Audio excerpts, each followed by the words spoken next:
tal? Saludos, muy buenas noches. Bienvenidos a Vía V. Les saludamos como cada día desde la redacción central de La Voz de Galicia. Están ustedes en directo. Es jueves 27 de enero. Julio Díaz, presidente de la Asociación Nacional de Profesores Estatales. Muy buenas noches. Hola, muy buenas noches. Y Virgilio Gantes, presidente de la Asociación de NAIS País de Alumnos. Muy buenas noches también. Buenas noches. Bueno, esta noche hemos convocado a Virgilio y a Julio para debatir un asunto que compete a toda la comunidad educativa y por ende a toda la sociedad gallega. Mañana se celebra un consejo escolar con un contenido muy denso. Se va a debatir lo que se ha denominado Ley de Convivencia, una ley que a lo mejor por el título no les suena, pero si les decimos que es la que convertirá a los profesores en autoridad pública, probablemente ya sepan de qué estamos hablando. Para centrar un poco el debate, vamos a recordar los puntos fundamentales de esta ley que, como decía, está tramitando la Xunta de Galicia por iniciativa de la Consellería de Educación y que no está teniendo todos los aplausos de la comunidad educativa. La anunció Feijóo cuando el Consejo Consultivo cuestionó la legalidad de que en el decreto del gallego los padres pudieran decidir la lengua en la que eran educados sus hijos. La presentó el consejero de Educación con 4 ejes: darle al profesor rango de autoridad pública, regular por ley el acoso escolar, posibilitar que los centros regulen la vestimenta de los alumnos y fomentar la participación de las familias abriendo consultas a los padres sobre temas pedagógicos. Es la Ley de Convivencia que entrará en febrero en el Parlamento, pero que antes tendrá que superar varios obstáculos. Y es que los sindicatos CIGA, Comisiones Obreras, UGT y SETEGA han pedido su retirada y han presentado enmiendas que se debatirán en el Consejo Escolar.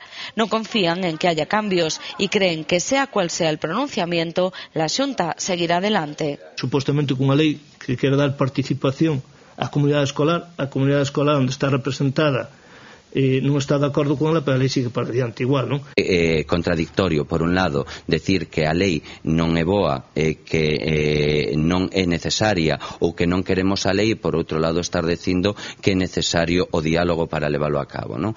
El Consejo Escolar de Galicia se pronunciará mañana. Bueno, esta es la última hora, como decíamos, mañana hay Consejo Escolar para debatir un anteproyecto de ley que no solamente se refiere a la autoridad del profesor, sino a muchos otros aspectos, como por ejemplo la utilización de uniforme en los centros públicos y por ejemplo también el abordaje del acoso escolar. Vamos a abrir ya el debate. Virgilio, en principio vosotros os oponéis a este anteproyecto de ley, ¿por qué? Bueno, evidentemente porque se llama Ley de Participación y Convivencia. Nosotros no notamos que haya participación de las familias y menos convivencia, ¿no? Nosotros entendemos que la convivencia es vivir, y a los alumnos da la circunstancia que se les trata con este anteproyecto de convivencia y participación como unos delincuentes, y nuestros hijos francamente no son delincuentes. Y tengo que decir que hay 8 enmiendas a la totalidad, no aparte de los sindicatos, los MRP también están con una enmienda a la totalidad, y la Federación Gallega de MRPs también están con una enmienda a la totalidad. Nosotros decimos, si los profesionales de los centros educativos, los que están siempre conviviendo con nuestros hijos, hacen este tipo de enmiendas, hombre, los padres evidentemente tenemos que ir detrás y haciendo la nuestra también, ¿no? Porque no estamos muy de acuerdo con esta ley. Otra cosa sería que se nos llamara la ley de autoridad al profesor, como se pasó en Madrid y como pasó en Valencia. Bueno, ese es otro debate, pero aquí no se toca ese debate de la autoridad al profesor. Bueno, aquí se toca el debate que al profesor se le da esa autoridad y se le da esa veracidad. Hombre, a una persona... Para que los espectadores sepan de qué estamos hablando. Con esta ley, la carga de la prueba, digamos, pasa a estar en el alumno, ¿no? El profesor tiene la razón. Y aparte que tiene la razón, y aparte que los alumnos, y como a las familias, no nos viene en el texto de la ley, que se puede buscar por cualquier concepto, no nos viene el derecho a la reclamación. Yo entiendo que cuando una autoridad pública a cualquier persona o ciudadano de este país le hace cualquier sanción, multa o lo que sea, tiene el derecho en 15 días, un día, 5 días, el que sea, derecho a la reclamación. Con esta ley no tenemos ese derecho. Una vez castigado nuestro hijo, una vez que lo mandan para casa, después sí que tenemos derecho a reclamar porque se le pasó.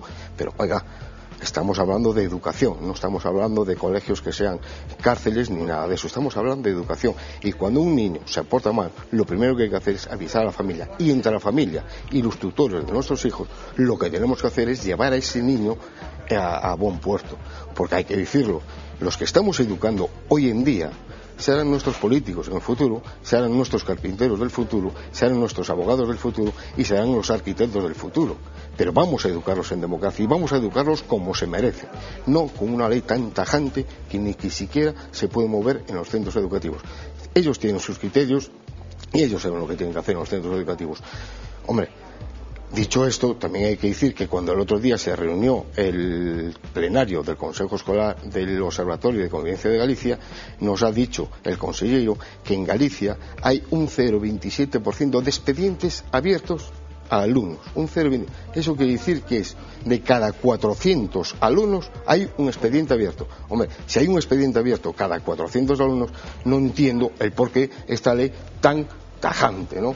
Que nosotros tenemos en los centros niños con conductas disruptivas. Bueno, pues esos temas hay que tocarlos con muchísima más profundidad, no tan a la ligera y todo el mundo en el mismo paquete, ¿no? Vamos a ir avanzando poco a poco en el debate porque AMPE es de los pocos colectivos que sí que está a favor de este anteproyecto de ley. ¿Por qué? Bueno, es una propuesta de nuestra organización desde el año 2006. Yo ahí sí que coincido con Virgilio. El tema de la autoridad aquí no aparece en profundidad, pues porque no debe aparecer, porque en Galicia ese tema lo tenemos superado desde el año 2006 precisamente a una propuesta de nuestra organización. El fiscal ya responde que los docentes y los sanitarios en Galicia son autoridad pública. Es más, las causas que se están tramitando en nuestra comunidad se hacen por vía penal. Por lo tanto, esa fase la tenemos superada. Nosotros lo que no nos gusta precisamente de la ley de Madrid o de la ley valenciana es precisamente que se centra simplemente en la autoridad. El tema del debate de las tarimas, ese no es el tema del debate de nuestra organización. Precisamente nosotros lo que queremos es una ley en la línea de lo que viene esta ley. Y nosotros decimos, hay aquí matices y muchos temas que hay que modificar. Pero sí es la línea de trabajo con la que nosotros llevamos mucho tiempo actuando, porque es una ley que habla de formación del profesorado en resolución de conflictos, es una ley que habla de una asistencia jurídica al profesorado, es una ley que habla de prestigiar nuevamente al docente y es una ley que en el tema de las sanciones va hacia la inmediatez. Lo que no puede ocurrir es que se sancione a un alumno en un centro y pasen 4 meses para hacer efectiva la sanción. Si uno de tus hijos tiene un problema en casa contigo, tú tienes que reprenderlo al momento. No vale que al cabo de 5 días tú reprendas a tu hijo. Y aquí ocurre lo mismo. Y yo estoy de acuerdo que dar clases en Galicia es un privilegio. Tenemos compañeros en Madrid, en Andalucía, en Canarias, que es complicadísimo impartir docencia. Pero está claro de que esta ley tenía que venir. Yo voy a poner un dato encima de la mesa al consejero. Sí es verdad que dijo que había un 0,27% de expedientes académicos. Y sobre todo en el primer ciclo de la ESO. Pero hay un dato preocupante y es que tenemos más de 30 expedientes abiertos a alumnos de primaria. De primaria. Hay más expedientes abiertos a alumnos de primaria que a alumnos de bachillerato. Entonces tenemos que hacer una reflexión como... La comunidad escolar, me refiero a los niños, lógicamente, en Galicia no es especialmente conflictiva. No es especialmente conflictiva, pero sí estamos viendo últimamente casos preocupantes. Y los casos que a nosotros nos preocupan es precisamente que a tan tempranas edades ya, porque para abrir un expediente a un alumno tiene que ocurrir algo muy grave. Y se abren 30... ¿Y se sabe, por ejemplo, algún ejemplo se puede poner de a qué se refieren estos expedientes? ¿A qué tipo de comportamientos por parte de niños tan pequeños? Porque llama la atención que sean efectivamente niños de primaria. ¿No? Sí, el problema que hay con este tipo de niños es que ya a unas edades muy tempranas pues realizan acoso sobre compañeros. Hablábamos de acoso y de acoso constante, es decir, no un caso puntual, problemas de disciplina dentro del aula, problemas de no poder mantener el orden dentro de un aula con unos niños de esas edades. Y nosotros tenemos que hacer una reflexión y decir, no se va a solucionar con una ley, pero sí que hay que formar al profesorado. Los alumnos de hoy no son los alumnos de hace 15 años. Están las nuevas tecnologías por medio, hay un cambio importante en lo que es la relación padre-hijo y alumno-profesor, y hay que formar al profesorado para poder enfrentarse a situaciones día a día en las aulas. Desde las AMPA se tienen sí. Es que soy evidentemente partidario de eso. Al profesor hay que formarlo, a las familias hay que formarla, totalmente de acuerdo.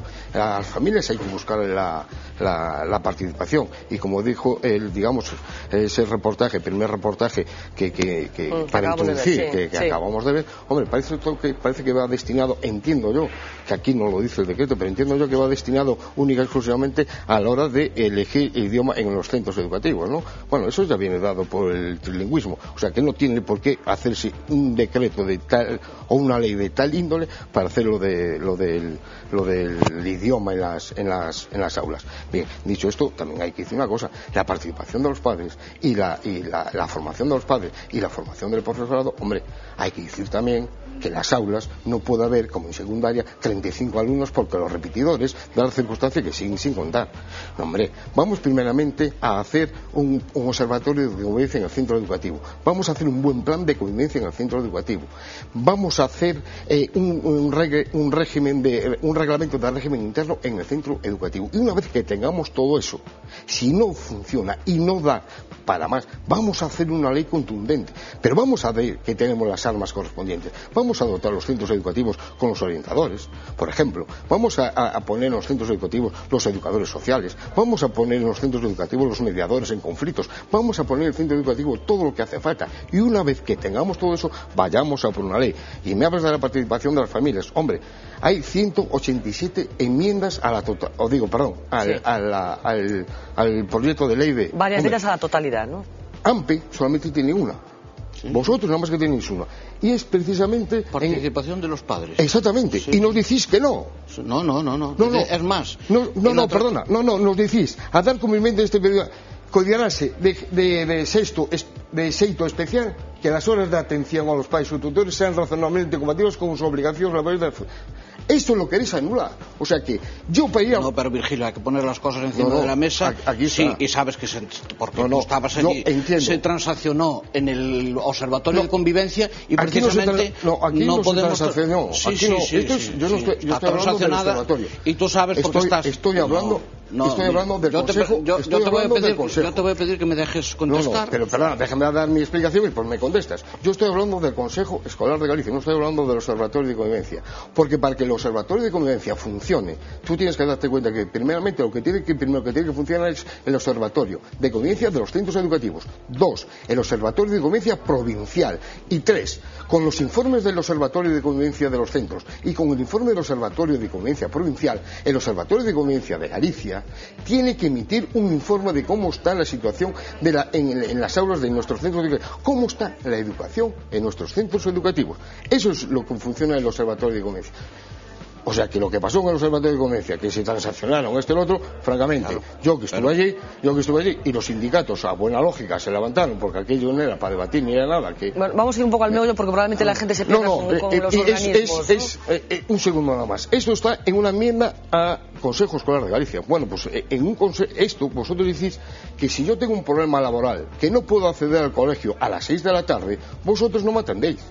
Pero entonces, Virgilio, y ahora me vas a dejar contestar con tranquilidad. Tú sabes exactamente que nosotros, esa enmienda que presentamos, va en la línea todo lo contrario de lo que tú dices. Va en la línea de facilitar, porque además se transaccionó y la aceptamos. Somos los primeros que decimos que no se puede poner una hora determinada para recibir a los padres. Hay que dar dentro de un horario flexible y está transaccionada y tú lo sabes, y queda dentro del horario escolar. Y yo soy el primero, y todos los compañeros somos los primeros que estamos deseando hablar con los padres dentro del horario escolar. Lo que no puede ocurrir es que un padre venga y diga que quiere que se le reciba un sábado, que era lo que contemplaba ese documento. No. Sí, el documento original sí. Compatible con las obligaciones laborales enfermeras.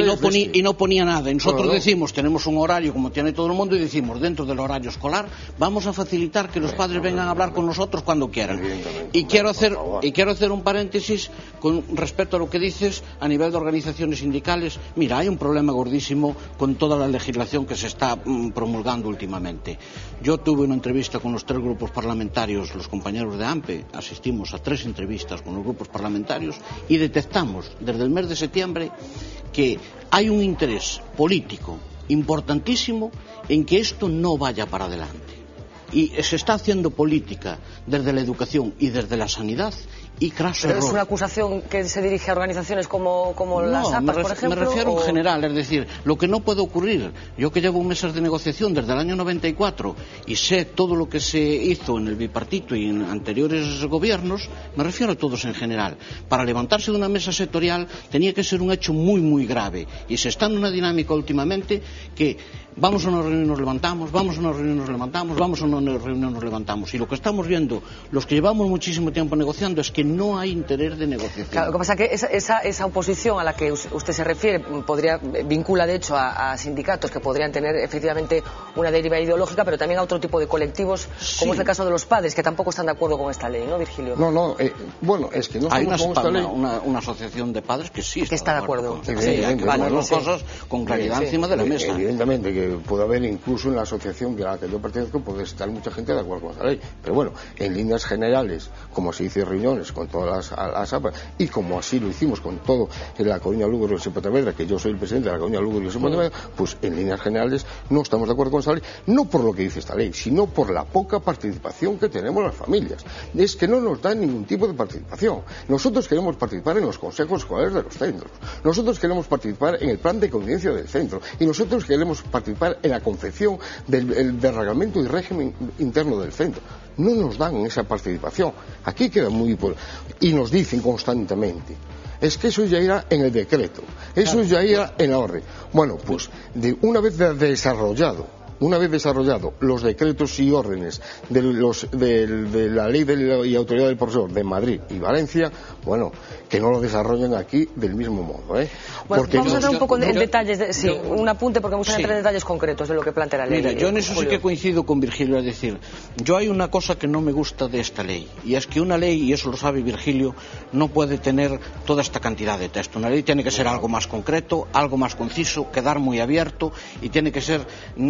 Yo creo que se equivocan por ahí. La ley tenía que ser mucho más concisa en determinados puntos. Coincido con él también que la participación de los padres debe ser mejorada, porque para nosotros es importantísimo que los padres colaboren con nosotros, porque si no, no tiene ningún sentido. Y yo espero que eso en los decretos y en las órdenes aparezcan. Lo que ya no veo también es que esto tenga tanto texto en este momento cuando no debería tenerlo. Y también puntualizo una cosa que dice Virgilio, y se refiere, y es lo que está circulando a nivel político y a nivel de sociedad, de que es un documento encubierto para llevar la consulta adelante. Pues no me gustaría que fuese así. Nosotros nos opondremos, y lo digo aquí en público, es decir, tenemos un criterio muy claro, y es que a nosotros nos parece muy bien que el gobierno, que está en su facultad, consulte a quien quiera consultar, pero una vez hecha la consulta tiene que tomar una decisión, y todos los centros de Galicia tienen que estar regulados por el mismo sistema. No puede ocurrir que un centro tenga unas asignaturas en un idioma y se cambien a tu hijo de tu centro, se vaya para el centro del lado y esté en otro idioma. Que consulten lo que quieran, y nosotros no hicimos ninguna enmienda a ese apartado porque estamos esperando a que llegue el momento determinado, y si ese es el camino que van a llevar, nosotros nos opondremos, y ya lo digo ahora en público. Es decir, hay dos cosas de esta ley en la que no estamos de acuerdo, y es que la consulta se haga vinculante por centros. Estamos hablando de la consulta sobre el idioma. Sí, del debate de fondo, debate de fondo que tiene este documento. Entonces, el documento efectivamente deja abierta esa posibilidad. El trasfondo del documento... Habla de consultas, si es la única participación que nos piden a nosotros los padres, consultas. Hombre, nosotros hacemos una enmienda a eso de consultas diciendo, bueno, es que me van a consultar a mí. Pero están de acuerdo con que los padres, exactamente, están de acuerdo con que en este caso la administración educativa, la Xunta de Galicia, consulte a los padres cosas que tiene que decidir la Xunta. ¿Están de acuerdo con eso? Pero que tome la administración, la que tiene que tomar una decisión una vez consultada. A mí me pueden consultar infinidad pero a mí lo que no me puede consultar la Xunta, el idioma que quiero en las asignaturas, no me lo puede consultar a mí. Bueno, hay una cuestión que tiene también que ver con este proyecto de ley, que tiene que ver con la vestimenta de los alumnos en el centro. Hay una pretensión de evitar que se produzcan en Galicia conflictos que de momento no hemos vivido por la utilización de determinadas vestimentas. En este caso estoy hablando, por ejemplo, del velo islámico, pero también se introduce otra posibilidad, que es el uso del uniforme escolar, que hasta ahora se asociaba sobre todo con determinado tipo de centros, y estoy hablando de los concertados religiosos especialmente. Hemos hecho una pequeña consulta con padres hoy por la mañana, en concreto en Lugo, para saber qué opinaban de esta posibilidad. Bueno, eu prefiro que non, pero hai xente que di que é moi cómodo do uniforme. Hai nais que a verdad que están moi de acordo con eso, porque din que é comodísimo e que evita desigualdades entre os nenos. Bueno, a mí no me gusta la idea, pero bueno. Yo llevo uniforme y es muy cómodo, pero, hombre, no sé, obligar también, todo lo que sea obligar, pues, hombre, yo creo que debía ser optativo, pero es muy cómodo, la verdad. Hay que echar números a ver con cuál ahorramos más, si con un uniforme o con ropa de diario. Por dejar el chándal, claro. Eran opiniones de los padres que vamos a completar ahora mismo con la opinión de un pedagogo, Emilio Veiga. Opina sobre las ventajas y los inconvenientes de uniformizar a los niños también en los centros públicos. Evitar marcar ciertas diferencias que sí se marcan muchas veces entre las propias familias y entre los propios alumnos, en cuanto que uno puede utilizar o puede llegar a adquirir una determinada marca. El valor de que todos somos iguales, de que todos podemos y estamos en un mismo tipo de servicio y recibiendo un mismo tipo de servicio. La palabra uniforme significa uniformizar, entonces en ese sentido pues puede tener una perspectiva peyorativa, una perspectiva, digamos, tradicionalmente reaccionaria. Pero yo creo que la variable funcionalidad y la variable practicidad serían cuestiones a plantearse, a destacar fundamentalmente. La variable importante sería el tema de la edad. No es lo mismo ponerle un uniforme escolar a una prenda uniformada a un niño de primaria o un niño incluso de infantil que a un niño de secundaria. Los países europeos en los últimos tiempos ha sido justamente en esta tendencia, es decir, de irlo generalizando, incluso irlo haciendo desde un punto de vista obligatorio institucionalmente, como por ejemplo el caso de Reino Unido. Bueno, no sé qué perspectiva empezamos por los padres tienen. Vamos a ver los colegios de Galicia con todos los niños uniformizados a medio plazo.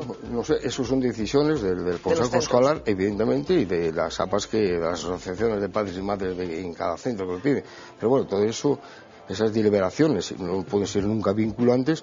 Hombre, yo personalmente no sé qué ventajas, aunque Emilio Veiga, gran colaborador evidentemente de la Federación Provincial de APAS y de Confapa Galicia, está diciendo que las ventajas que tiene. Hombre, yo francamente no le encuentro ninguna ventaja al uniforme, pero ninguna, porque nosotros vemos y a diariamente vemos que lo que marca el uniforme son los colores para llevar en el uniforme. Hombre, en esos colores hay diferentes marcas que están haciendo esos uniformes también. Entonces, si yo llevo mi uniforme rojo, casi como lo hemos visto... Sí, que hay un jersey que es de un color, pero que es una marca y otros de otra. Exactamente, yo aquí puedo llevar mi marquita, aparte del escudo del colegio, puedo llevar... O sea que no encuentro yo la ventaja. Y tocante el tema de mis hijos. Bueno, digamos, el pequeño, pues, digamos, es un poco más trasto que los demás. Bueno, pues si yo tuviera el uniforme, yo me tendría que comprar por la friolera, pues de 5 uniformes. Porque yo cada día lo tenía que cambiar de ropa. O sea, no es decir que le compraba 2 chándals y los iba más. No, yo tenía que comprarle 5 uniformes para lunes, martes, miércoles, jueves y viernes. O sea que el ahorro que yo podía tener, pues francamente no, porque sabemos lo que cuestan los uniformes, ¿no? No sé qué perspectiva tienen desde... Mira, yo en el tema de los uniformes tengo que decir que yo estoy convencido de que eso se incluye en la ley, porque sí hubo algún debate. Yo además participé en ellos con el tema del velo y otros temas, y no estaba regulado por ningún lado cuál era la actuación. Entonces yo sí que coincido que es una decisión del Consejo Escolar. Es más, en comunidades como la de Madrid muchísimos centros adoptan este sistema precisamente por votación de los padres y por el propio Consejo. No creo que sea un problema mayor, porque realmente el debate se va a dar donde realmente quieran que se dé. Es decir, yo estoy convencido que en toda la comunidad autónoma, si a la hora de la verdad se toma la decisión, va a ser en centros muy concretos y con una mayoría pues muy importante de los padres. Es decir, no se van a tomar estas medidas, pero estoy convencido de que se incluye en la ley precisamente para dejar regulado una situación que se estaba dando de facto y que no tenía cierta regularización. Pero en cualquier caso, si un centro toma esa decisión, obligaría a todos los alumnos, cosa que no sucede en la actualidad, si no me equivoco. En la actualidad no es así, un centro público no puede imponer un uniforme. Aquí esta ley no lo dice, ¿eh? No lo pone, eso tendría que desarrollarlo, por eso digo... Esta ley no, aquí, lo único habla de las vestimentas, y como bien apuntabas tú antes, y esto más bien va destinando no a los uniformes, para que todo el mundo empezó, cuando habló de eso, uniforme, no, es lo que apuntas tú, pasando casos como el que pasó en Barcelona, una niña que llevaba un velo, automáticamente se la cambiaron de centro y el otro centro cambió el reglamento del régimen interno, ¿no? ¿Qué va a pasar mañana? Es en general, incluso me refiero en la línea de que para asistir a clases de educación física hay que llevar una ropa adecuada, pues para ir a unas clases de tecnología no puedes ir con ropas muy amplias. Tenemos que ir terminando ya, simplemente de forma muy breve. ¿Qué va a pasar mañana? Bueno, yo estoy convencido de que mañana, según yo sigo pensando que esto es un debate político y aquí se están viendo pulsos y es más, además los pulsos se ven ahí en el observatorio escolar, la administración y parte de la administración y tenía cierta mayoría y aprovecha su mayoría, mañana en el consejo escolar la otra parte es la que tiene su mayoría y aprovechará su mayoría. Bueno, un debate político en el fondo, yo estoy convencido y es lo malo. Pasó lo mismo con el estatuto para el profesorado, pasó lo mismo con el acuerdo que tenía que haber para que se llevase adelante un pacto por la educación. Y la política, al final, lo único que está haciendo es perjudicando a la educación en este país. Virgilio. Bueno, yo entiendo y voy a ser defensor del Consejo Escolar de Galicia. Evidentemente que puede haber política a nivel de administración, sindicatos, pero es que allí los padres y las madres no estamos en política, estamos analizando como lo que hay que analizar.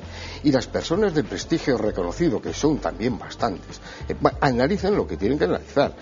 Los, digamos, por decirlo de alguna forma, los dueños de las empresas privadas que se dedican a la enseñanza con fondos públicos también están opinando y también tienen cantidad de enmiendas. Y los centros religiosos también tienen. Cuidado, o sea, que no es decir que es una cosa política. Política son 3 o 4 que hay allí junto con la administración. Los demás no hablamos de política, hablamos de educación.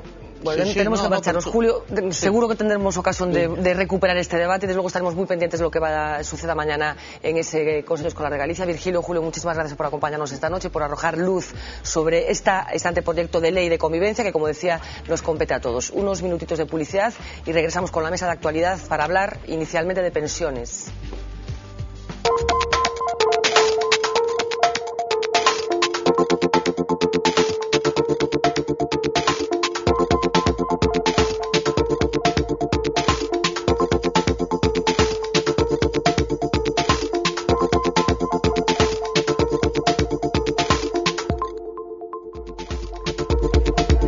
Minutos sobre las 10 de la noche, continuamos en directo en Vía V, abrimos mesa de actualidad y les paso a presentar a las 4 personas que nos van a acompañar esta noche a desentrañar las claves de un día informativamente intenso como sucede en las últimas semanas. José Luis Barreiro, muy buena noite. Hola, buena noite. Rafael Cuña, muy buena noite. Buena noite. Manuel Blanco, buenas noches. Buenas noches. Y Carlos Príncipe, muy buenas noches. Buenas noches. Bueno, la noticia del día, supongo que ya la saben todos a estas alturas, ese desbloqueo de las negociaciones que venían manteniendo en las últimas semanas los sindicatos y el gobierno en relación con las pensiones, con la edad de jubilación más concretamente, que como saben se ha prorrogado hasta los 67 años. Se desbloqueaba en el transcurso de una cena que tenía lugar ayer por la noche en la Moncloa, en la que participaba el presidente del gobierno y los líderes de las 2 principales organizaciones sindicales. Estos son los puntos claves de este preacuerdo que en realidad todavía no está firmado. La edad legal de jubilación pasará de los 65 años a los 67 y los años mínimos de cotización para cobrar el 100% de la pensión se elevan a 37. Pero hay excepciones. Podrán seguir jubilándose a los 65 quienes sumen 38 años y medio de cotización o los que realicen trabajos penosos y peligrosos. También aumenta la edad para las jubilaciones anticipadas, pasará de 61 a 63 años. La novedad es que será voluntaria, no como hasta ahora, en que era necesario el despido individual o colectivo y acreditar al menos 6 meses de desempleo. En lo que respecta a la prejubilación, se aumenta la edad de acceso a 54 años y se castiga a las empresas que tendrán más costes de la seguridad social. Otro cambio está en la prestación, que se calculará teniendo en cuenta los últimos 25 años de cotización del trabajador, 10 más que en la actualidad. En el nuevo cómputo, las mujeres que interrumpan su vida laboral para dedicarse al cuidado de sus hijos recibirán una bonificación de 9 meses en su cotización. También podrán sumar a su cotización los años que los trabajadores acrediten como becarios con un límite de 2 años. Bueno, becarios y madres son 2 de las novedades que se ha introducido en esta ley. La pregunta es si era inevitable una ley de estas características, una reforma de estas características. José Luis.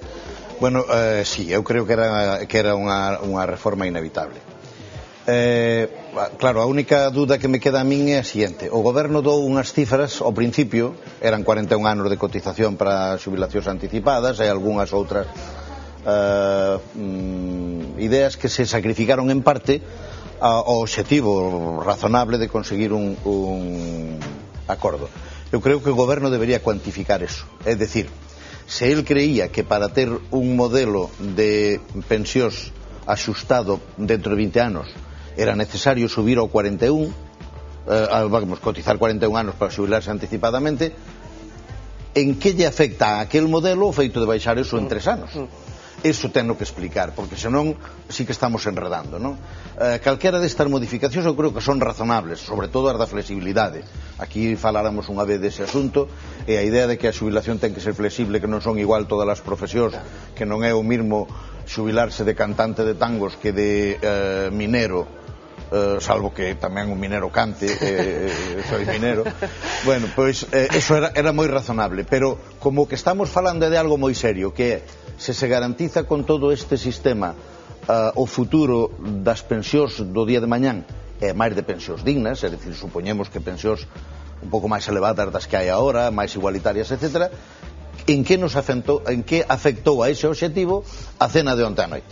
Bueno, se afectou un pouco, eu estou encantado. En todo caso, a resposta é que en términos generales eu creo que había que facer o acordo, e creo que as líneas generales do acordo son acertadas. Rafa.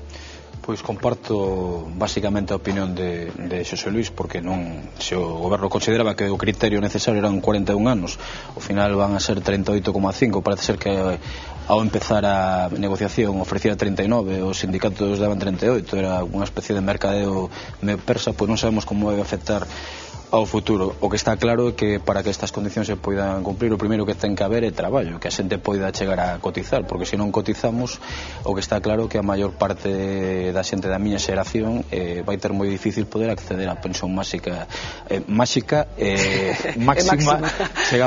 chegado o momento. Bueno, eu creo que un dato moi importante tamén é o do período de cotización, que pasa de 15 a 25 anos. Para algunhas persoas eu creo que vai ser beneficioso, para outras probablemente non tanto, pero sí parece en principio máis xusto, e resumindo, creo que é un pacto máis que necesario, que había que tomar esta iniciativa, que a xente cada vez é máis maior, que non nacen nenos, que é necesario para que neste país entren no mercado laboral, e sobre todo pois, é un problema acentuado ainda en Galicia, e que non quedaba probablemente máis remedio. Hai que saber agora que vai dicir Bruselas de todo isto, se vai estar de acordo, porque eu son dos que mantén a tese, ou mellor un tanto infantil, de que evidentemente este goberno económicamente está intervido e que as grandes decisións vanse tomar en Bruselas. Polo tanto, o acordo que chegasen antes pode ser relativamente importante, pero solo eso, relativamente. Bueno, enseguida extiendo las opiniones al resto de la mesa, pero antes vamos a pulsar un poco la opinión de la calle, a saber cómo se ha tomado la gente que nos hemos encontrado hoy esta reforma de las pensiones que, como decíamos, se acordó ayer por la noche.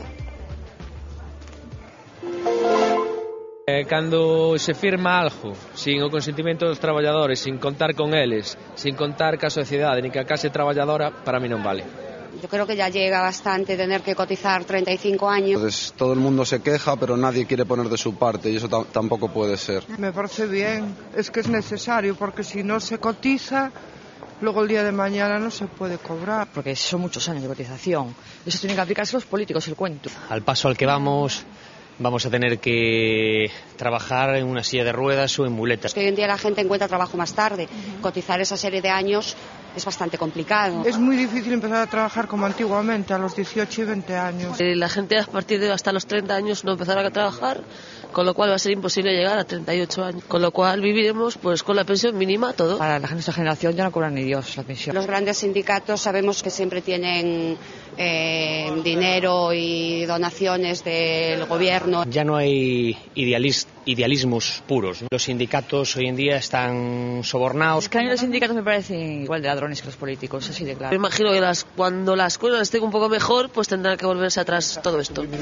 ¿Pero qué pasa? Bueno, la gente yo creo que introduce aspectos bastante interesantes que tienen que ver también con el tipo de población y del tipo de sociedad en la que vivimos ahora, y esa posibilidad de que la gente joven se incorpore muy tarde ahora al mercado de trabajo, con lo cual la posibilidad de cobrar la pensión máxima pues para muchos se ha complicado. Carlos Príncipe. Bueno, yo creo que el acuerdo es el acuerdo posible. Y después, los americanos dicen que hablar en prospectiva más de 3 años es perder el tiempo. Por tanto, tendremos que adaptar el sistema de pensiones en función de cómo sea la evolución del mercado de trabajo y de las cuentas públicas. ¿Qué quiere decir esto? Mire, yo me retiraron de la política en el año 2003. En el 2003 teníamos encima de la mesa que a partir del 15 iba a empezar a haber problemas con la seguridad social. Por lo tanto, yo no me atrevo a decir si estamos en el año 11, si en el 20 vamos a tener problemas. A ministra de la Vega falaba de dentro de 20 años que iba a haber problemas. Son tonterías. Sí. El problema es que este año, si no tenemos fondo de reserva, ya no podemos pagar. Sí. Y en el caso de Galicia, es para cerrar la tienda, porque las cuotas no pagan ni el 60% de lo que las pensiones que se pagan en Galicia. Seamos serios. Entonces, las cuentas tienen que salir. Al final, tiene que haber 100. Por lo tanto, yo creo que este es un paso en la buena dirección, pero no es el único. Yo creo que cada año deberían recoger que los agentes sociales deben sentarse y analizar las cuentas y ver lo que pasa con las cuentas e irnos adaptando.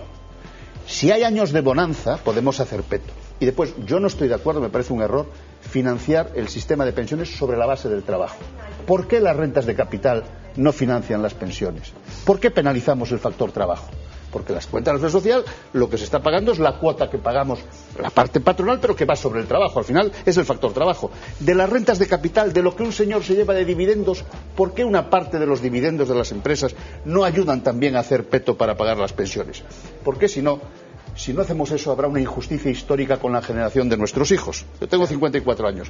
La generación de nuestros hijos, lo que dicen esos señores, es un problema real. Por lo tanto, yo digo, más fuentes de financiación, revisión anual o bianual o trianual, porque va a haber que adaptarse en función de la situación. Y después hay un tema básico. Un país donde la natalidad sigue cayendo, no tiene futuro. Sigue cayendo, como confirmó hoy mismo el INE.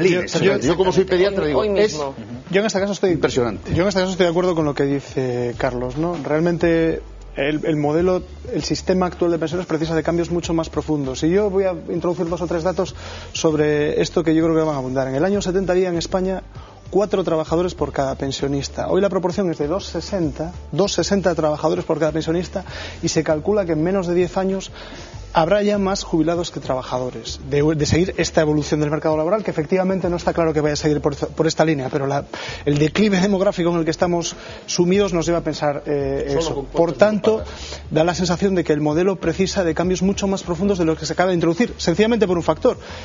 Hoy, y lo explicabais vosotros muy bien, no tenemos ningún dato encima de la mesa que nos diga por qué, cotizando 3 años y medio más, vamos a tener garantizada nuestra pensión. No faltan esos datos encima de la mesa, y por tanto da la sensación de que navegamos, introducimos algunos cambios, pero nos falta realmente un análisis mucho más detallado sobre lo que precisa el sistema, ¿no? Bueno, hemos hecho una pregunta para ver si la gente ha incorporado esta reforma como algo necesario, la pregunta que hacemos todos los días, y en este caso la pregunta que hacíamos era si la gente cree que es inevitable la edad, prorrogar la edad de jubilación hasta los 67 años. Una encuesta cuyo resultado vamos a ver ahora mismo. La gente cree que no es inevitable, que había otras alternativas que no pasaban por elevar esta edad de jubilación. Hay que pagar impuestos. Te dice que no, efectivamente. Entonces, hay cosas que hay que hacer y hay que explicarlas, ¿no? Si me permitís, voy a introducir deslizar una crítica que a mí personalmente, como ciudadano joven y cotizante de este país, me molesta, ¿no? Que es toda esta ola de prejubilaciones con la disculpa de que hay que favorecer la entrada de gente joven en el mercado laboral. Esto es una mentira, es una falacia y está demostrado. Y os voy a citar 2 ejemplos. Suiza y Suecia son 2 de los países europeos con la tasa de paro más baja. Sin embargo, tienen una de las tasas de ocupación más elevadas entre la población de mayores, es decir, los que tendrían 54 a 65. Es una mentira que la prórroga, que la gente acabe su ciclo laboral, evite la introducción de los jóvenes en el mercado laboral. No, es un problema de productividad, es un problema de que España tiene unos problemas que trascienden este modelo y que precisan de reformas mucho más profundas, ¿no? Casi hay un principio que lo podíamos establecer, de que las comparaciones con los países nórdicos nunca valen. Son tantas las diferencias de situación que, por decirlo de alguna manera, gobernar Suecia en este momento casi lo hace cualquiera. El problema es gobernar países que tienen 50 millones de habitantes, que tienen zonas desérticas, que tienen movimientos de población extraordinariamente irregulares a lo largo del tiempo. Todo eso es otra cosa, y por tanto vale de poco decir en el Vaticano son todos viejos trabajando y no hay paro juvenil. Es una comparación que mujeres tampoco. Exactamente, ni hay mujeres en paro, ¿no? Entonces, esa comparación hay que ir dejándola porque si no nos llena de ensoñaciones permanentes. Y no es eso. Hay que compararse con Francia, con Italia, con Alemania. Ahí también muchas veces perdemos. En Alemania y en Francia los porcentajes siguen siendo abismales en la comparativa con España. Pero ya es por otros motivos y ya se jubilan a los 67 años. De tal manera que lo que hay que empezar es a compararnos para saber que estamos mal o que estamos bien, pero con los que somos comparables. Con los otros José Luis, pero no vale mucho. Sobre que estamos mal, no el modelo duda, es mixto, como tú bien sabes. Hay una parte que se hace por reparto y otra parte que es un fondo de capitalización. Ese fondo de capitalización además se utiliza para socializar la propiedad. Suecia es un modelo que tuvo una crisis muy fuerte en los años 70.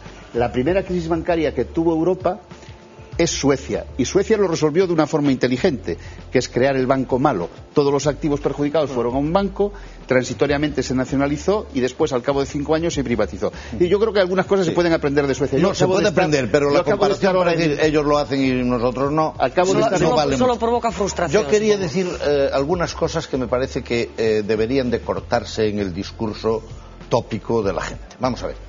Esa idea de que ahora empieza todo el mundo a trabajar a los 33 años, hombre, vale para los doctores en farmacia, pero no vale para los camareros, los agricultores y tal, que empiezan a trabajar como siempre. Es decir, el paro juvenil está en el 42%. No, pero quiero decir que titulados sobre todo. Sí, pero esa idea que están aquí y tal no es la idea general, es decir, todos los que no hacen carreras y se emplean en trabajos manuales, los camioneros y tal, pues empiezan a trabajar como antes o incluso más temprano.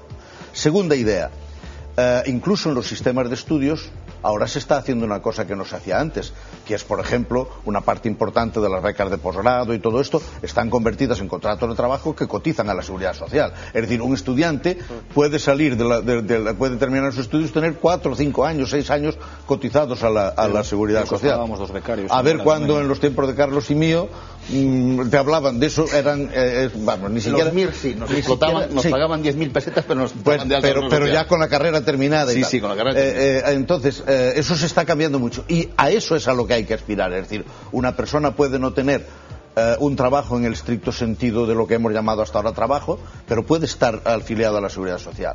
Pues hay una enorme cantidad de fraude en las afiliaciones a la Seguridad Social. Pensemos, por ejemplo, cómo se trata el tema de las asistentes en el hogar. Pues la mayoría están contratadas por 3 horas 52 minutos para no entrar en la obligatoriedad de la afiliación a la Seguridad Social y tal. Todo esto hay que empezar a perseguirlo como se hizo en su momento cuando se creó la cultura del impuesto, la cultura de la renta, y yo creo que hay que empezar a ponerlo en su sitio, porque claro, si por un lado defraudamos, por el otro mandamos el tópico y empezamos a decir que, hombre, cuando yo esté en mi edad mayor quiero tener tiempo para jugar con los nietos y quiero estar jubilado, queremos subir los salarios, queremos que no suban las pensiones y queremos no tener el copago en la sanidad, no van a salir las cuentas. Y hay que empezar. Bueno, permitidme, enseguida te doy paso, Rafa, pero este preacuerdo que ayer alcanzaban los dos sindicatos mayoritarios, Comisiones Obreras y UGT, con el gobierno, se produce en un día, no olvidemos que hoy ha habido huelga general en Galicia, convocada por el Sindicato Nacionalista, por la CIGA. Pero hubo folga, sí.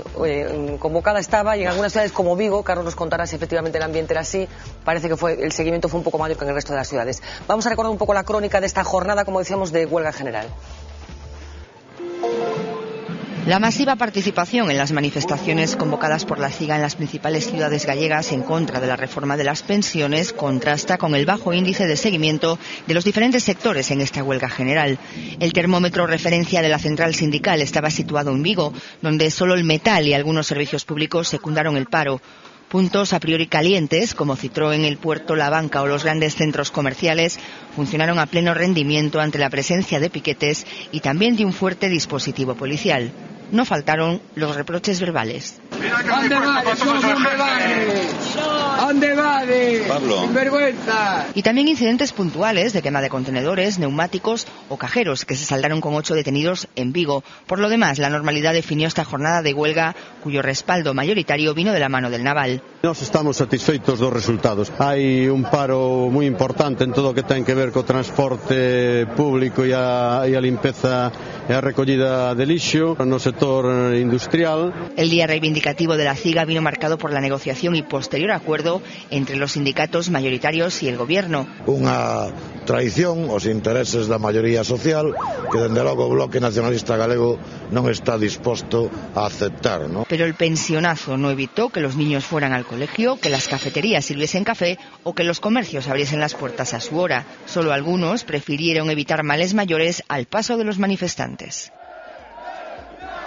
Bueno, unha xornada de folga será que, como decíamos, non interrumpiu prácticamente a vida dos cidadáns. Folga que apoiaba tamén o Bloque Nacionalista Galego e que evidencia tamén o divorcio xa definitivo entre os sindicatos galegos, entre a CIGA e Comisións Obreras UGT. Rafa. Sí, hoxe Suso Seixo facía unhas declaracións falando de como se estaban comportando con este tema os sindicatos estatais, que o que si é evidente que a unidade de acción que é necesaria para este tipo de folgas pois xa non existen. Eu, pois, por diferentes circunstancias tive a posibilidade de falar cos tres líderes sindicales non fai moito, e a verdade é que escoitabas a uns falar de outros e daba a sensación de que esta famosa unidade de acción estaba absolutamente dinamitada e que con poucos visos de chegar a ela. O que si é evidente que a folga de hoxe, diga o que diga a CIGA, foi un fracaso, pode ser en determinados sectores que tivese unha certa incidencia, pero é evidente que a xente non había espírito de folga, a xente non está para folgas, a xente está para outras cousas, a xente está preocupada polo emprego,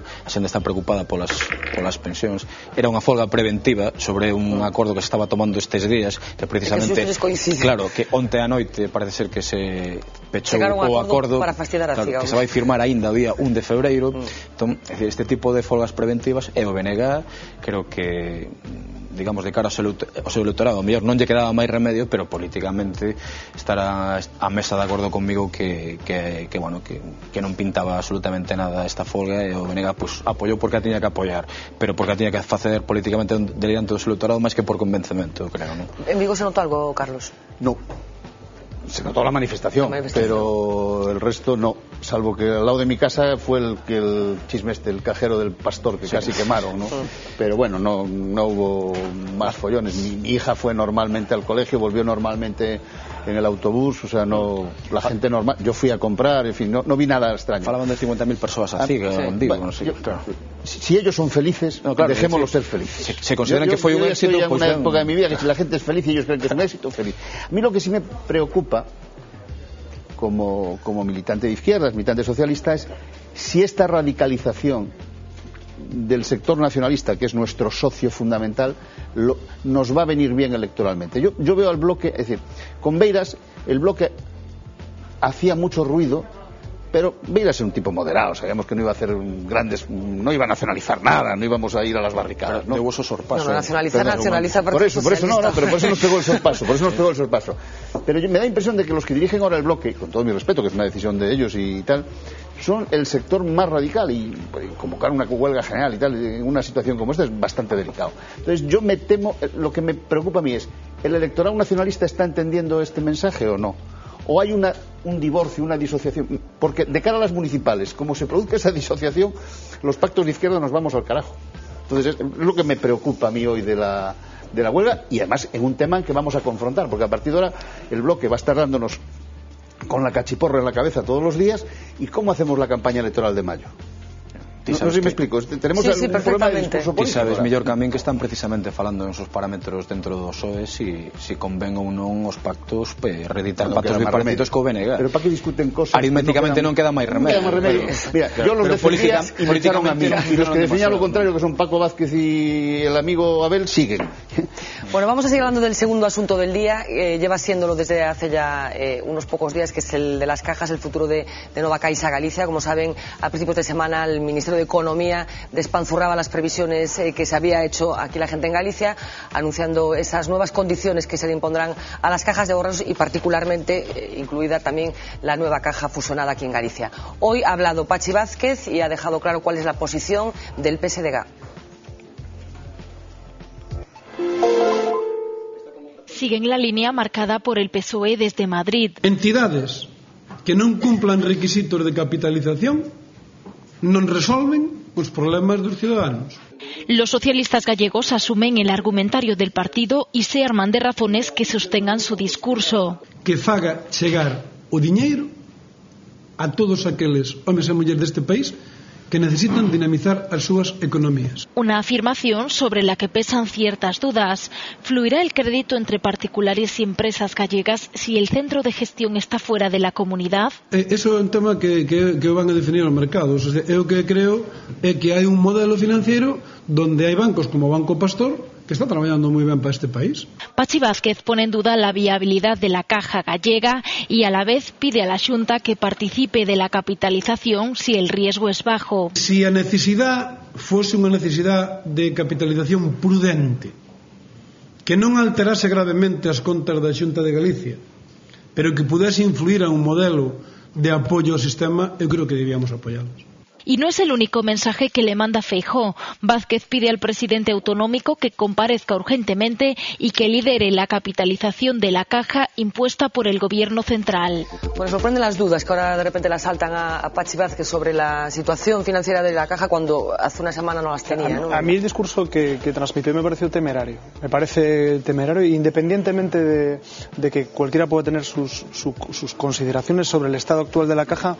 Me parece que el líder de la oposición, él tiene una responsabilidad política y no puede arrojar, si me permitís la expresión, basura, ¿no? Es decir, eso daña la credibilidad de la Caja. Me parece que es alguien que desde su... decía otra cosa. Independientemente de otra cosa, lo que dice me parece que es grave. Porque si lo dices, tienes que poner encima de la mesa datos. Es decir, si hoy cuestionas la viabilidad de la Caja, tienes que decir por qué, qué la cuestiona y qué valores poner. Porque yo como cliente, que no lo soy, o si lo soy, podría verme, después de escuchar a este señor, ir mañana a la Caja a retirar todos mis depósitos, porque él tiene una responsabilidad. En última instancia es el líder de la oposición en este país y además él, en última instancia, acabó apoyando la fusión. No, pero o que pretende Pachi Vázquez é dar a sensación, intentar queimar o goberno e desgastalo de decir que Feijóo que non dá a cara, que non comparece. Eu non sei se é o momento de comparecer, senón é o momento de liderar, empezar a estudiar a situación, que posibles solucións, máis que ter que estar por presións no grupo de oposición dando a cara diante dun micrófono. Rafa, lo que pasa es que yo creo que una cosa es digamos, cuestionar la acción política y otra cosa es cuestionar la acción de la Caja, porque eso tiene una connotación pero está facendo as dúas cousas. distinta, está haciendo las dos cosas, sí. Pero yo... A ver, eu creo que deberíamos de distinguir unha cousa moi elemental, pero que está enturbiando o debate completo. A Caixa como entidade financiera non ten ningún problema. Terá que facer unha serie de operacións, unha serie de alianzas e unha serie de recapitalizacións que virán de uns mercados ou de outros, virán de outras entidades, ou creo que sería un absoluto disparate que se meteran agora as institucións públicas galegas a recapitalizar a Caixa. A lei non a permitir. Sería como, bueno, pero ainda que o permitira, que sería como ir ao revés. Entonces, que é o que está en duda ahora mismo, cal é o problema que hai ahora mismo os que o teñen? É a galeguidade da Caixa, nada máis que a galeguidade da Caixa. A Caixa non lle pasa nada, pásalle a galeguidade. Entón eu diría, aquí temos que separar dunha vez os que queren discutir de galeguidade, que é un concepto poético cuyo principal líder será Pondal. Entonces ese debate debe se facer na Facultade de Filoloxía, que eu creo que é o debate general, é o debate da galeguidade, Facultade de Filoloxía. E despois hai o debate de que lle pasa a Caixa non lle pasa nada, porque eu creo ademais que, vou non decir con toda claridade, eu sei que as enquisas igual din que o 80% contrario do que eu digo, pero eu falo para que a xente me entenda na súa reflexión, non a través das enquisas. E por tanto a cuestión eu creo que hai que establecela claramente. A maior parte da ciudadanía este tema non lle é relevante. A maior parte da ciudadanía non está máis que, digamos, nos cúmulos da opinión, a Xunta, unha parte da opinión mediática, etc., é a que ten montado un problema. E hai que facer unha afirmación moi clara. A división financiera sobre o territorio é completamente artificiosa. É dicir, pensar ahora mismo que unha empresa galega é mellor atendida por unha institución galega é vivir no século XV, porque eso xa non pasaba nin siquiera nos tempos de Franco, cando xa había unha gran banca que era a que cubría unha parte importante das necesidades, das empresas, etcétera. Esta teoría que afecta simplemente ao sistema financiero ou a estendes a todo? No, vamos a ver, afecta fundamentalmente aos aspectos macroeconómicos, é dicir, cada vez, claro, nós estamos falando xa donde non dispoñemos da capacidade de fixar os intereses, non dispoñemos da capacidade de facer política monetaria, non dispoñemos da capacidade de establecer fronteiras reales, é dicir, as caixas salen e van e veñen e teñen sucursales fora e teñenas dentro. Xa non se pode regular nada deso, non se pode facer ninguna regulación específica para Galicia. Pero que estivemos facendo nos últimos meses? Pois leriando, estuvimos de leria. E seguimos de leria, e seguimos basicamente de leria. Carlos. Eu vou ser algo retóricamente, pero manteño. Sí, me parece bien. Yo que no lerio, y que además soy cliente de las cajas, yo tuve que hacer una hipoteca hace unos meses. No se me ocurrió pensar cuál era el color del dinero, ni quién era el director de la sucursal. Lo que me fijé era cuánto había de diferencial con el Euribor. Pero yo creo, una vez dicho esto, que el dinero no tiene patria ni color, yo sí creo que una sociedad moderna necesita instrumentos financieros. Si no tienes instrumentos financieros, en el grado de desarrollo de la sociedad capitalista no vives bien. Necesitas la ingeniería financiera, desgraciadamente es necesaria para poder seguir progresando económicamente. Y yo creo que es mejor que los centros estén aquí que fuera. No solo por el empleo, que lo hablábamos antes de entrar, que los empleos de las cúpulas directivas se quedan aquí, los proveedores, etcétera, sino también porque si llevara el pensamiento de José Luis hasta el final, coño, que se queden todos los bancos chinos con todo en el resto del mundo y los demás somos obreros. No sé si me entiendes. Aquella frase que me decía Felipe, Carliños, va a haber tanto jefe que al final no vamos a tener indios. Más jefes que indios. Aquí el problema es que a lo mejor solamente va a haber 2 jefes y los demás vamos a ser todos indios. Entonces, ojo, en esto de la globalización hay que también luchar por la territorialización. La pregunta es una entidad financiera Sí, acaba. Yo quiero decir, yo sí, sin embargo, como tengo una lucha, creo que estamos discutiendo esto porque ha habido una horrorosa gestión de los equipos directivos. Y yo vengo defendiendo públicamente, en vuestro periódico escribí en el mes de diciembre, y después en Faro de Vigo unos días más tarde, defendí que había que hacer un cambio completo. No es posible que hayamos perdido 180 millones en una empresa con sede en Madrid que se llama Grupo de Alquiler de Maquinaria, y que además quien haya fundado esa empresa era un señor que en su momento, ahora parece ser que es secretario de Estado del gobierno. No es posible. Yo me temo que no es el problema del ladrillo, me temo que hemos hecho malas inversiones. Por tanto, primero, transparencia. Lo que tiene que hacer el presidente de la Xunta es liderar el proyecto diciendo transparencia.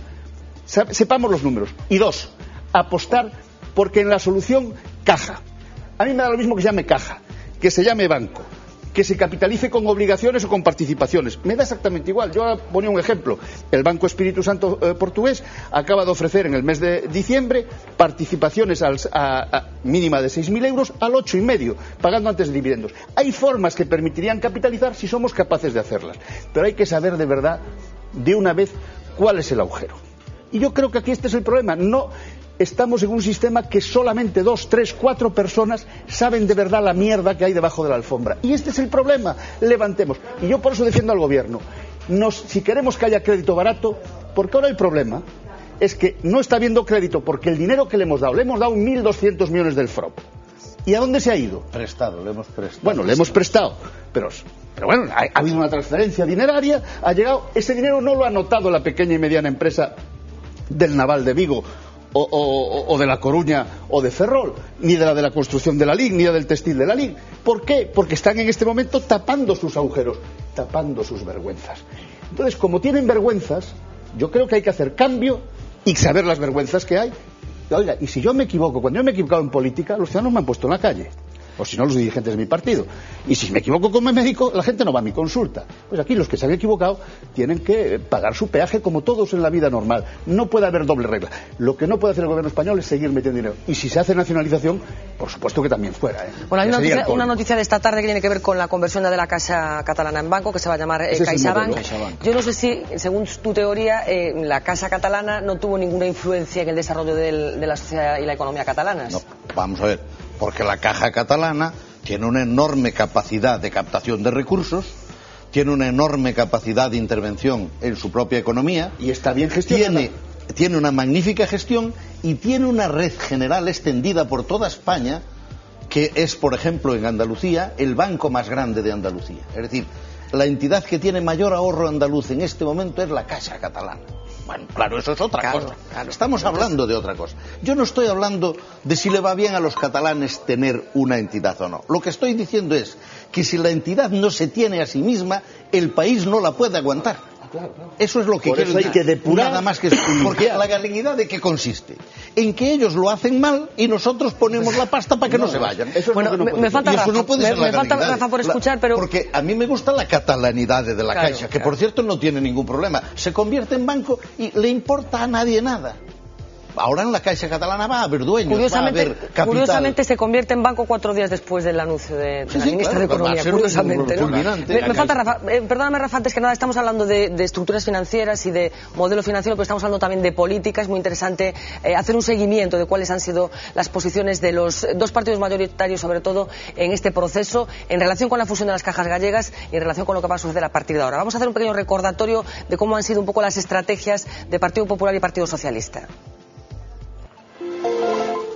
Las nuevas exigencias en materia de cajas anunciadas por el Ejecutivo han supuesto un golpe sobre la mesa que ha hecho saltar las piezas del puzzle de la fusión, encajado a marchas forzadas. El nuevo panorama al que tendrá que enfrentarse Nova Caixa Galicia ha pillado de sopetón a la ciudadanía, pero ¿y a la clase política? El proceso de creación de la Caja Única Gallega ha sido largo, lento y tortuoso. Los principales agentes políticos involucrados en el proceso se han mostrado dubitativos entre el sí y el no a la Unión, enquistando las negociaciones en varias ocasiones. Los españoles nos hemos acostumbrado a un contexto político basado en los continuos reproches, las escasas soluciones y el nulo consenso. Por eso, sorprende que Zapatero y Rajoy sí alcanzasen un acuerdo político el pasado mayo sobre la reforma de la ley de cajas. Los entresijos más profundos de esa reunión no han trascendido, pero no parece descabellado imaginar que las nuevas directivas impulsadas desde el Gobierno no hayan cogido a Rajoy desprevenido. De hecho, el líder de los populares ha supuesto un obstáculo para Núñez Feijóo en varias ocasiones. Rajoy llegó incluso a proponer eliminar el veto autonómico a las fusiones, provocando que Caja Madrid se mantuviese muy atenta a la evolución del proceso. La única certeza parece ser que a los gallegos nos han mantenido ocupados con una fusión que amenaza con volverse inútil, mientras en Madrid, Banco de España, PP y PSOE arropan a Cataluña y País Vasco. Bueno, de momento la opinión del presidente de la Xunta la sabemos solamente por un comunicado que hacía público ayer. Hoy continuaba en Bruselas, así que supongo que en las próximas horas, en los próximos días, habrá un pronunciamiento verbal de Núñez Feijóo. Rafa. Bueno, a mí da que a sensación, falábamos antes off the record, de que aquí alguén mentiu, non? Claro. O que non podemos, o que non casa é que se fai un mes se dedica que a Nova Caixa é solvente, un mes despois non. O que está claro é que hai unha decisión política tomada dende Madrid, ou como decía antes, dende Bruselas, para que a Nova Caixa sexa bancarizada antes ou despois, no mes de setembro, porque o tema este do core capital famoso, que esta nova terminoloxía que temos que todos que adaptarnos, que o están poñendo, parece ser, non sabe se o 9 ou 10%, e parece ser que agora mesmo está no 6, o que dá a impresión é que se a Nova Caixa chegase ese core capital ao 10%, poñerían no 12%, non? Entón, o que dá a sensación de que é unha decisión política tomada e que hai pouco que facer. Evidentemente, como decía antes Carlos, a Lorca pois dá varias posibilidades para poder facer frente a este tema, pero que non se albisca no horizonte moi próximo e cal va a ser. Pero sí está claro que en setembro a Nova Caixa seguramente non vai chegar ao core este famoso. Te aposto un café con leche. ¿A que llega? ¿A que llegamos? Que sí? O Gallá, esa batalla la ganamos. O Gallá sí, porque eu en contra de Xosé Luis no sé si se llamará banco, no sé cómo se va a llamar, claro. No sé la fórmula, pero yo creo que hay fórmulas y mecanismos si hay voluntad para resolverlo. A mí sí me gustaría que os centros de decisión y hay recursos en la sociedad gallega para hacerlo. Sí, que os centros de decisión seguisen sendo en Galicia. Ti sabes como a min, que coñecemos xente en común, que afirma con rotundidade que as famosas grandes fortunas galegas que non van poñer un euro. Pero con eso no podemos nunca. Isto está pulgado pola voz de outro día, xa que non van poñer. É que probablemente por unha nova lei volvedes outra vez a mezclar dous debates. No. Que quede unha entidade, que isto sea unha entidade financiera que quede en Galicia, por exemplo, con altas participacións da gran banca española, e por tanto con gran dirección da gran banca española, ou la portuguesa, eso eu non teño, ou la China, eu non teño ningunha duda deso, e digámoslo claro, por si non falastes con ela esta tarde, e a ministra tampouco. A vicepresidenta e ministra de Facenda tamén sabe que se vai a resolver eso. O gran problema non é que se vai a resolver. Es que el problema no es que se quede Galloso, ese no es el problema. El problema eso es para Guillermo. El problema es que nosotros habíamos para mí el problema no es Galloso. Carlos, el problema es que nosotros habíamos hecho el discurso. Yo no. Nosotros me refiero al país. El discurso dominante. Porque el parte del país y he hecho otro discurso. Yo defiendo entidades financieras propias. No os enredéis. El discurso del país lo hace la Xunta, fundamentalmente. Y el discurso lo hace Galloso. Galloso quiere seguir él. Carlos, deja hablar. El discurso lo hace la Xunta. E todavía el presidente dice: eu sigo me mantendo na galeguidade da Caixa. Y eso es lo que no va a resultar. Va a resultar otra cosa. Y entonces, lo que estoy diciendo yo es simplemente: trabajemos lo que va a salir. Y no nos enredemos en la parte anterior, porque lo que nos hemos enredado en eso ya ha sido perjudicial para esta y ya lo tendremos que resolver en esta oportunidad. Una cosita pequeña que quiero hablar de un par de temas más y nos queda poco tiempo. De lo que dices tú, yo creo que hay que poner en valor la fusión. A mí la fusión, particularmente como ciudadano gallego, me parece que fue muy buena. Me parece que además es un ejemplo de la Galicia que debemos construir, porque sin ir más lejos rompió barreras psicológicas que existen y que no podemos negar entre el norte y el sur de Galicia. Esas barreras están establecidas y la fusión la rompió. Absurdos, tópicos absurdos, pero que todo el mundo que participa de este país sabe que existen. Desde ese punto de vista, con posturas irresponsables por parte del alcalde de Vigo.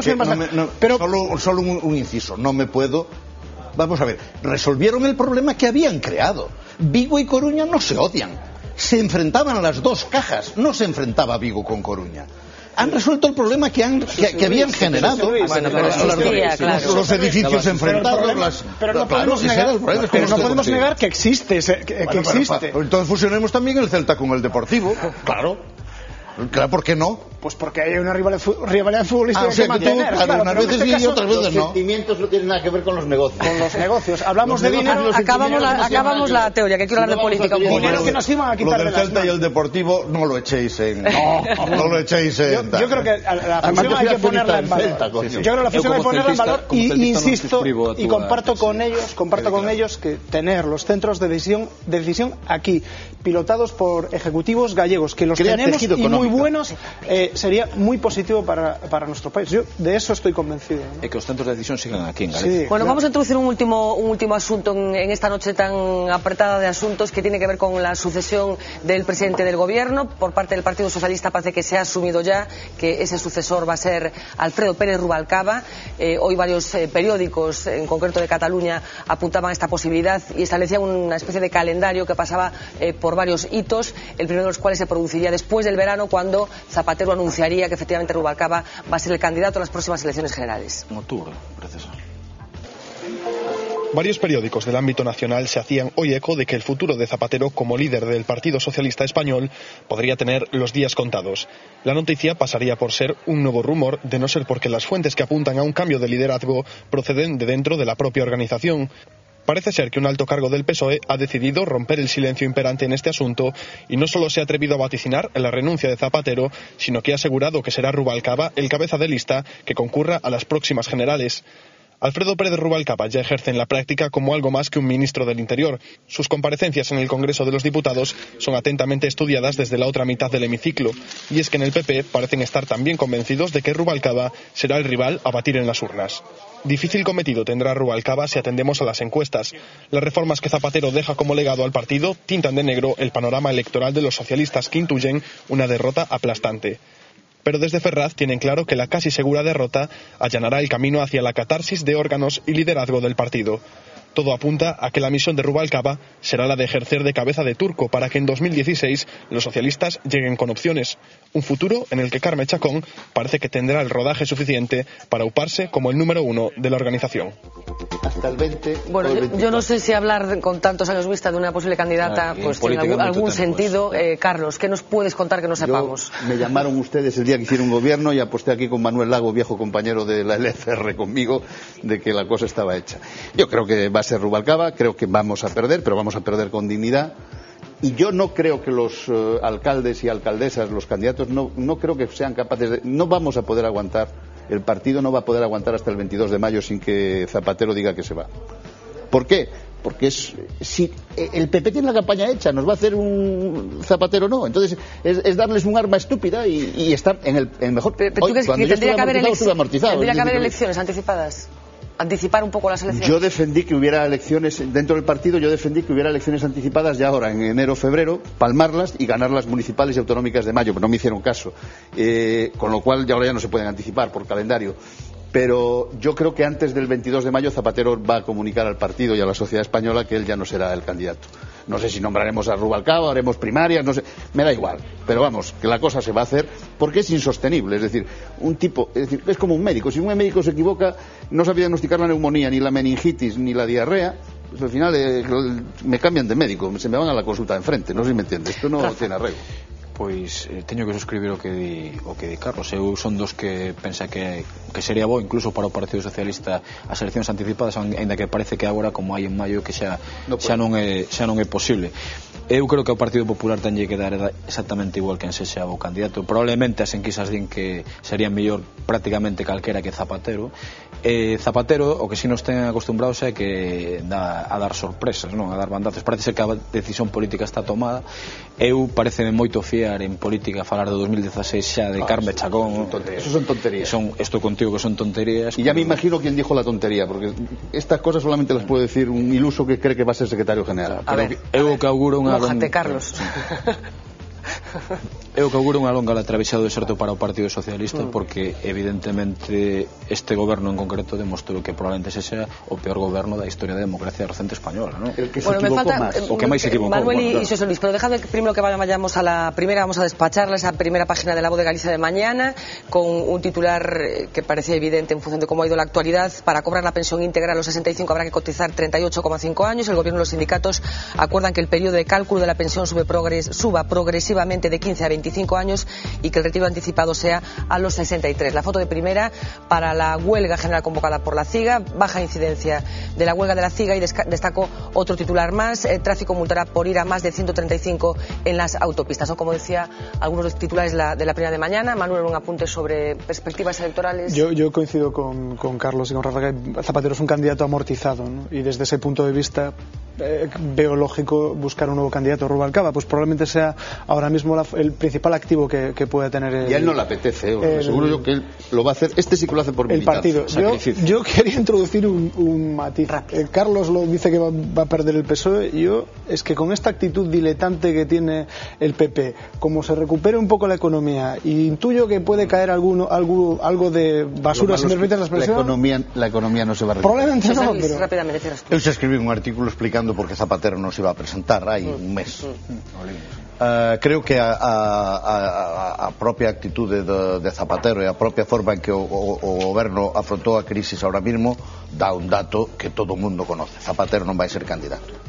Non estou de acordo, en cambio, na estrategia de adelantar as eleccións. Eu creo que meterse agora nas eleccións sería... No, ahora é imposible. No, pero quero decir antes, era meterse no peor momento. E eu creo que ese momento non vai ser tan malo cando sean as eleccións. Pero e finalmente eu creo que o anuncio de Zapatero, que pudo ter unha importancia moi grande cando era sorpresivo, pero creo que agora non ten ese anuncio, non forma parte xa da estrategia. É o mismo decilo antes das municipales, xa, ¿no? Que decilo despois, porque a xente xa ten descontado ese dato, porque Zapatero está actuando neste momento como unha persona a que xa non lle importan os desgastes e que solo pretende... Pero el día 3 Angela Merkel nos va a felicitar, sí, claro, que es la única mujer de izquierdas que queda en Europa. Es lo que le importa a Zapatero. Es la única mujer de izquierdas que queda. Nominalmente de izquierdas, se diría.